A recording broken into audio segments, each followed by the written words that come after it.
On the morning of our anniversary, I overheard my husband in the backyard, talking to his brother over the phone. She still thinks I actually give a damn, he chuckled, his voice low but not low enough. I mean, come on, man. I've got it made. She handles the bills, the house, even reminds me when to breathe. I just play along. She's basically a free assistant with benefits. His brother laughed. You serious? She doesn't suspect a thing? Why would she? She's so desperate to keep everything perfect. It's kind of sad, honestly. I was standing in the kitchen, holding the breakfast tray I'd put together. His favorite, cinnamon French toast, strawberries, and fresh coffee. I was going to surprise him before he left for work.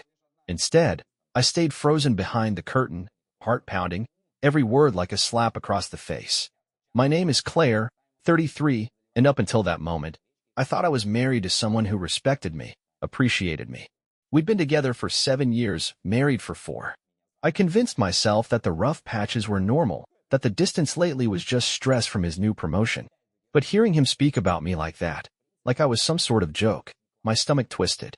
I waited until he left, smiled when he walked in, kissed him lightly on the cheek when he pretended nothing was wrong. I even handed him the coffee and breakfast like I hadn't heard a thing. But everything had changed. I spent the rest of that day staring at the walls of our home, our carefully decorated house, the framed wedding photos, the shelves of knickknacks we picked out on lazy Sunday afternoons. I went from shock to disbelief to a hollow kind of numbness. That night, I lay in bed beside him, staring at the ceiling while he scrolled through his phone, probably texting his brother, or maybe worse. I listened to the hum of his breathing, the occasional snort of laughter from whatever video he was watching, and tried to remember when it stopped feeling real between us. It had crept in slowly. The way he'd stopped asking how my day was. How he'd dismiss my ideas, interrupt my stories. The subtle digs calling me intense when I was passionate about something, or too sensitive when I brought up how distant he'd become. I chalked it up to stress, to routine. Never once did I imagine the man I made a home with saw me as nothing more than a convenience. I didn't cry that night. I didn't scream or confront him. I planned. The next morning, while he was in the shower, I opened his laptop. He'd gotten careless lately, left it unlocked on the kitchen counter the night before. There it was, messages with his brother, more of the same smug nonsense. Jokes at my expense, talking about playing the long game, how it's easier to fake it than argue. I found group chats where he bragged about never having to lift a finger around the house. One message chilled me more than the rest. She's basically like Siri, but with groceries and sex. My stomach turned. I clicked through more conversations. And that's when I saw it. Messages with someone named R. The tone was different. Flirty. Personal. Too personal. I clicked. My hands trembled as I read. R. Can't wait for next weekend. Still a go. Him. Yep. Told Claire I have a work trip. She bought it. As usual. My chest clenched. A work trip.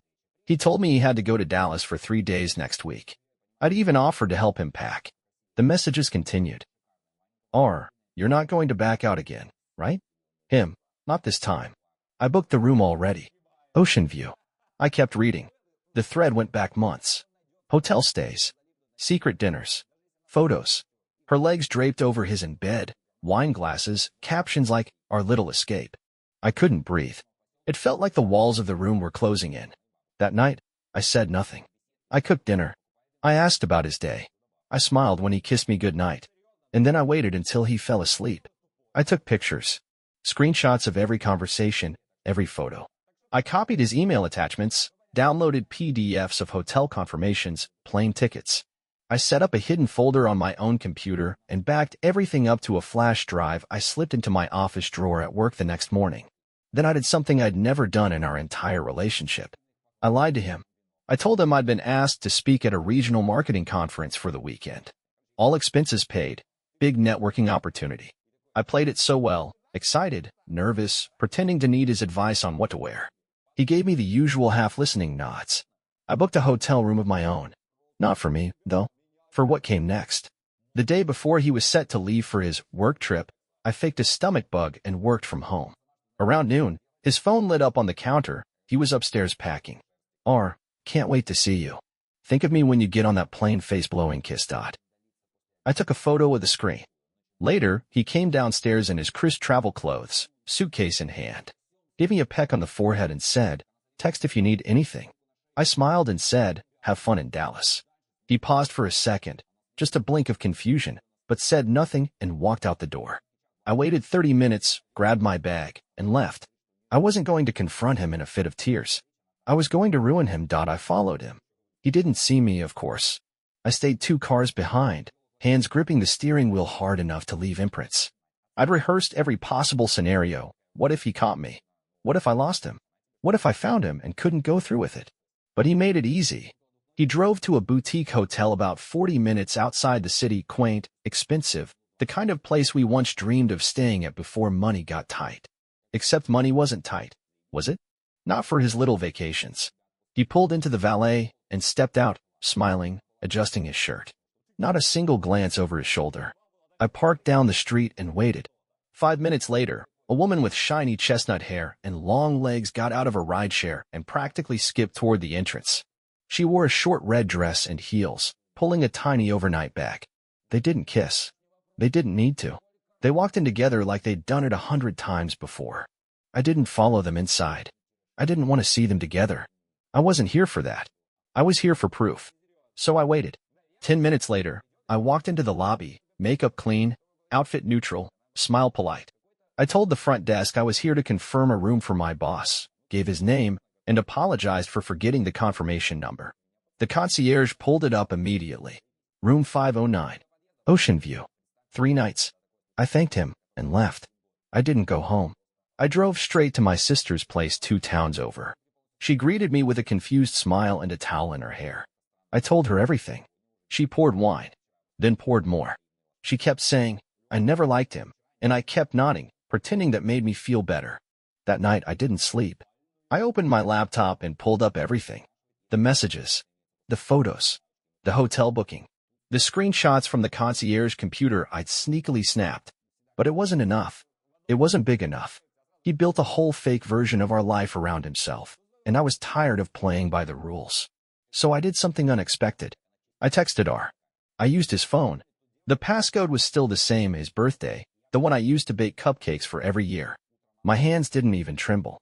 Me, as him, we need to talk. Not at the hotel. Somewhere private. She responded instantly. R, what's wrong? Me, too much to text. Can you come to the park near the pier tomorrow morning? 9 a.m.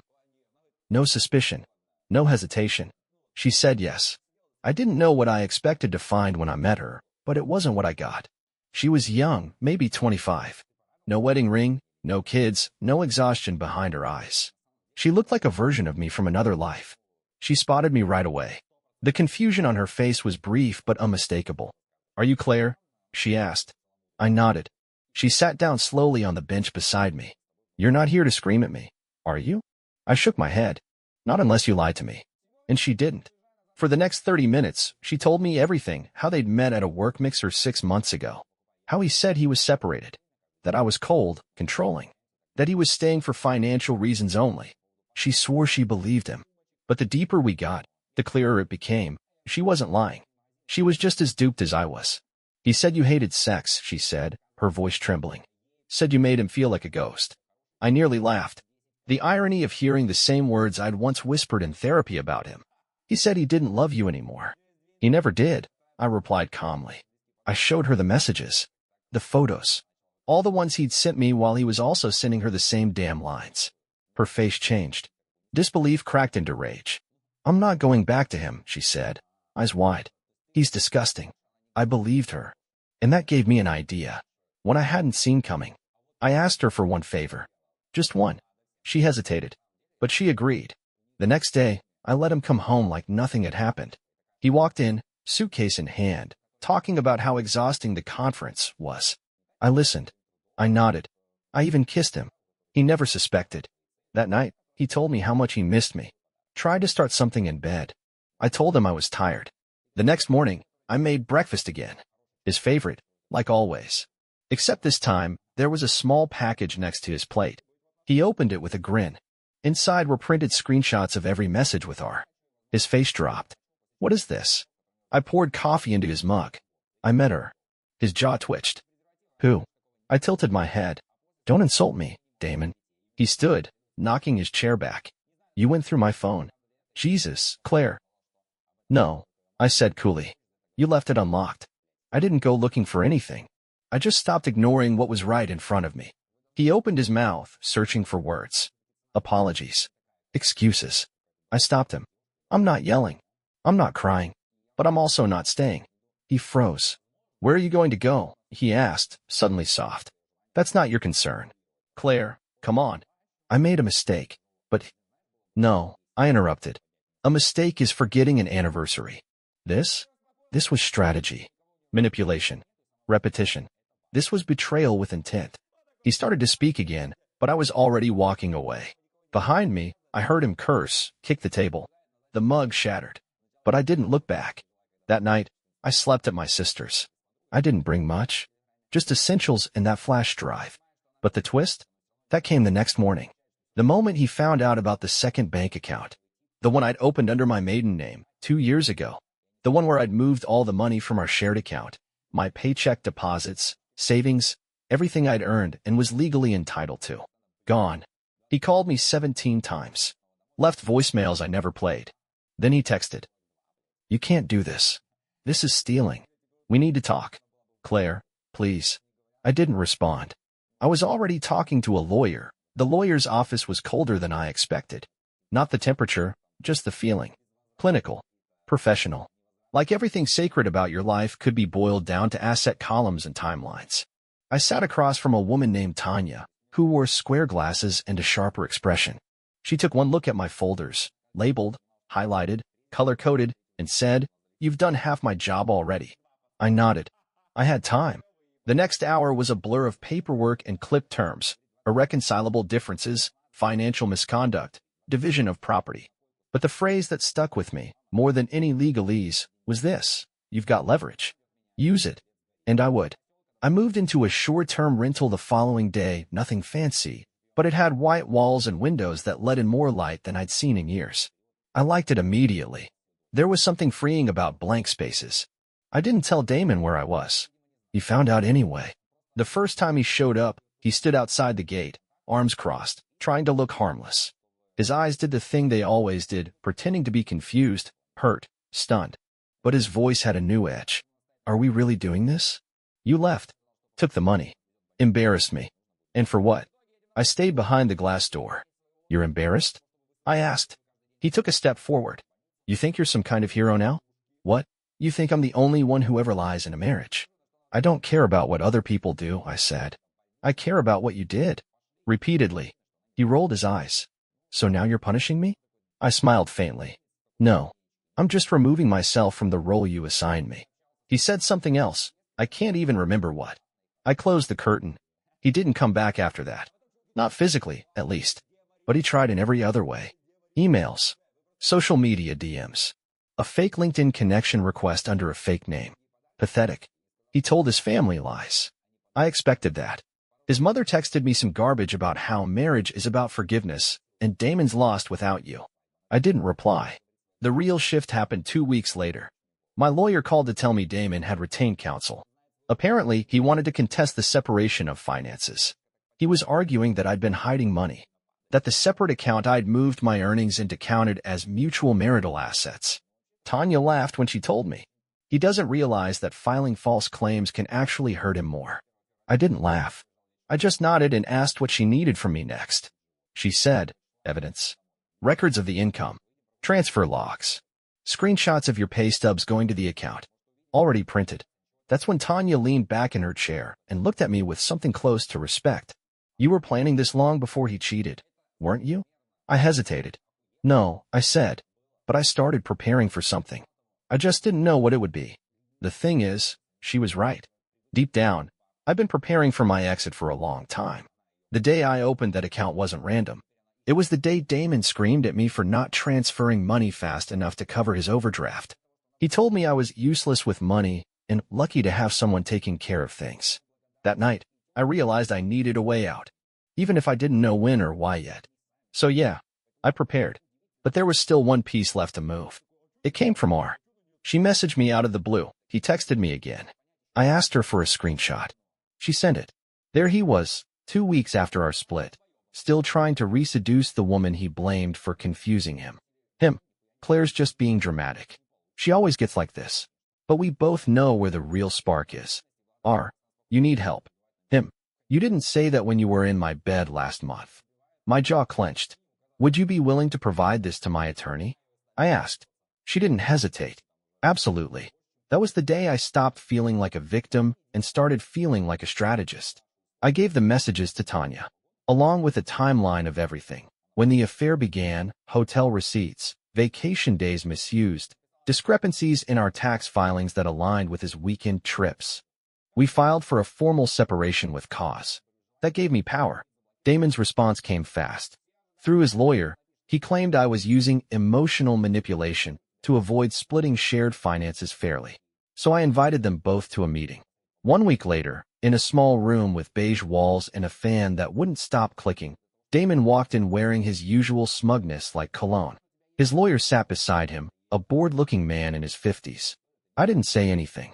Tanya handed over the file, labeled, tabbed, timestamped. Receipts, screenshots, statements, records, messages. Then, the kicker, photos of Damon at the hotel, timestamped, with both his work itinerary and R's texts as exhibit comparisons. He paled. His lawyer flipped through the pages and didn't say a word for nearly 10 minutes. Then he turned to Damon and said quietly, "We'll need to revise our approach." We left the meeting with one thing very clear: he wasn't going to win. And yet, there was something hollow in the victory. I went home to my quiet rental, ate leftover soup alone on the couch, watched the news without anyone asking me to change the channel, folded laundry that no one would criticize for smelling too floral. It was peaceful and lonely. The next day, Damon's brother messaged me. "Of all people, just want you to know," he wrote, "he's crashing at my place. Total mess. Keeps saying he thought you'd never actually leave." I didn't reply, but I stared at the message for a long time. He really thought I'd stay. He thought the life he built on convenience and gaslighting was indestructible. That I'd keep making him coffee, packing his shirts, lying to my friends about how he's just tired lately. He thought he could disrespect me in whispers and still sleep soundly beside me. But I was done whispering. The next day, I changed my number. The day I changed my number, something in me shifted permanently. Like finally snapping the last link of a chain I hadn't realized was dragging behind me. The silence that followed wasn't unsettling anymore. It was clean. Untouched. No messages pinging my phone at midnight. No anxiety every time I heard the door creak open. I found myself standing in front of a mirror that evening, just staring. Not in that dramatic, tearful kind of way, but more like taking stock. The woman looking back wasn't angry or shattered.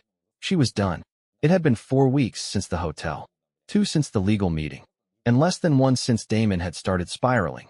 Tanya told me he tried to file a motion to freeze assets, alleging I'd emptied our joint account with malicious intent. She shut it down before the judge even blinked.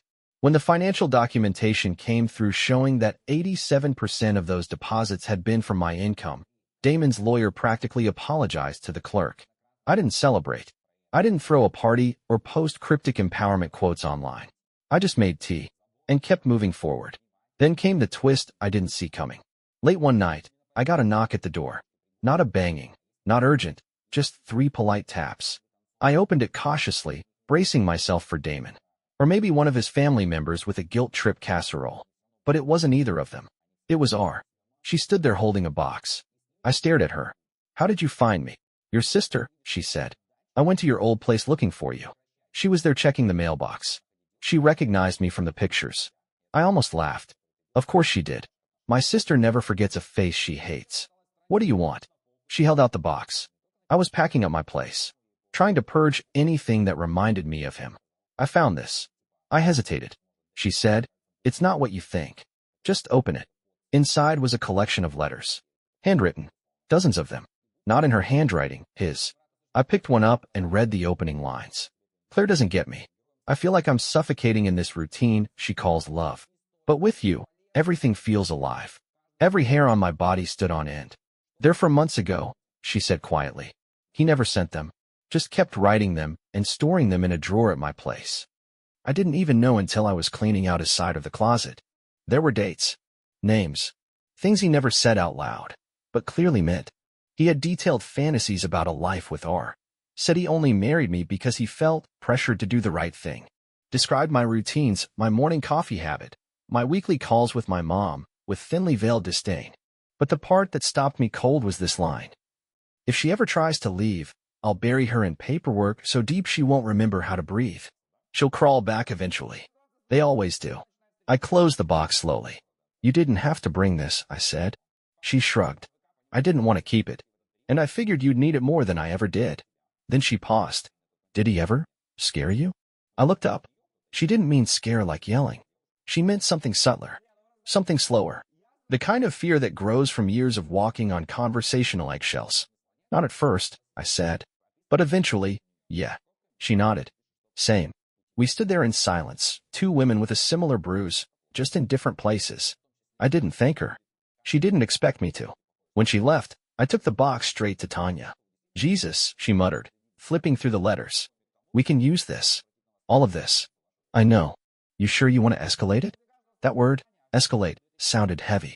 But something about it also felt like justice. Yes, I said. He wanted a war. Let's give him paperwork he will remember.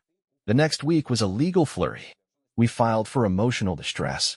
My lawyer included the letters as evidence of long-term manipulation, including his threat to weaponize the court system. The judge granted a protective clause that restricted Damon from initiating any additional filings without prior review. That's when his mask truly cracked. I got an email from a burner account. No name. But it was him. You're trying to ruin me. I never actually thought you'd fight back. All this over a couple of lies. I replied with one line.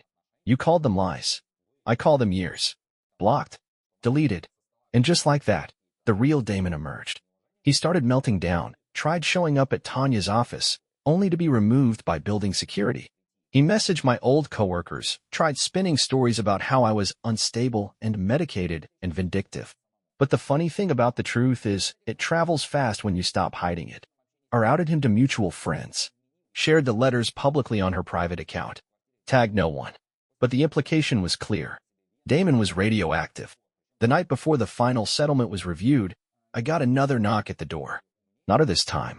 It was Jake, an old friend. One Damon had slowly pushed out of my life with the usual manipulation. He doesn't respect our marriage. He's always undermining me. Jake had driven 3 hours just to see me.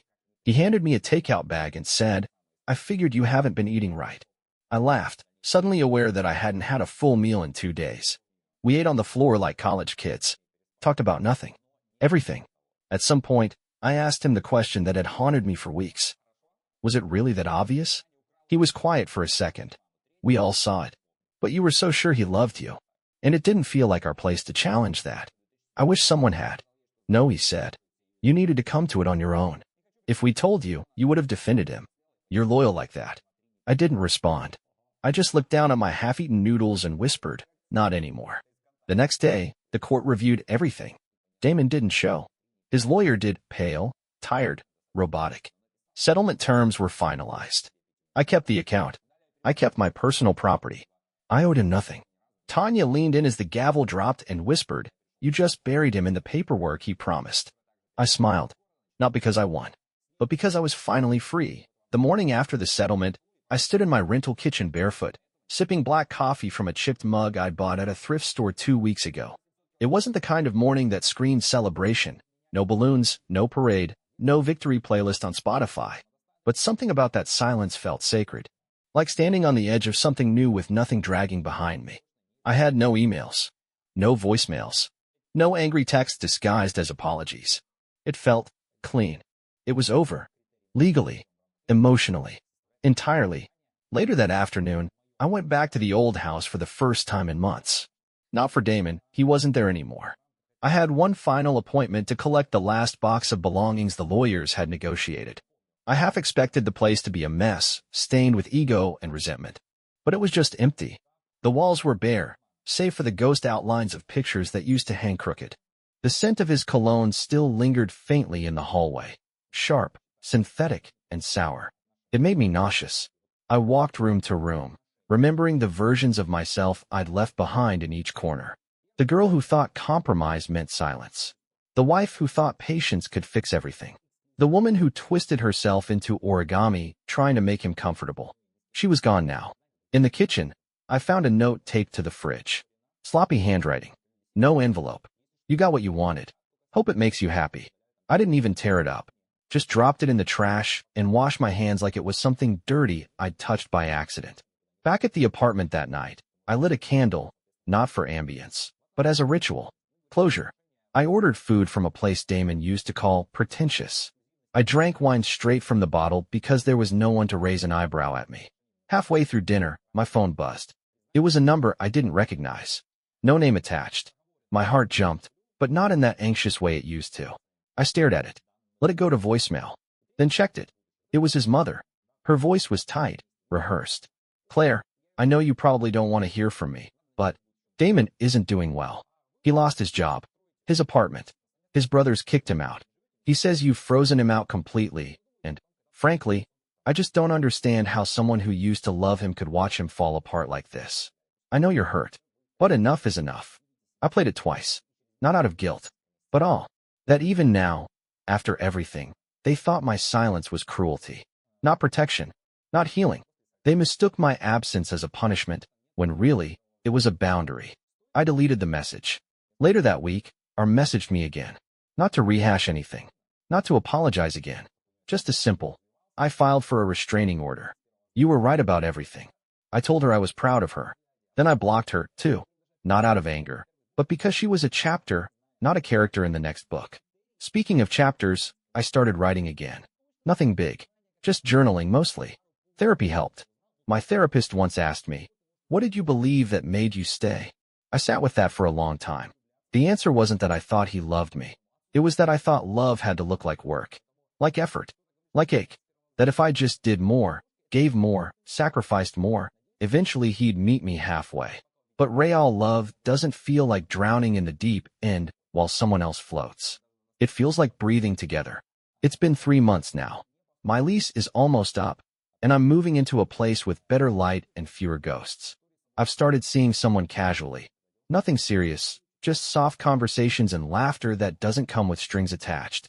He asked me last week why I left my ex. I said, because I stopped confusing loyalty with self-destruction. He didn't push further. He just nodded. And that was enough. Sometimes I still wake up expecting the worst. Still brace myself when my phone rings. Still hesitate when someone compliments me without a hidden barb. Healing isn't linear, but it's happening. Yesterday, I saw Damon at the grocery store.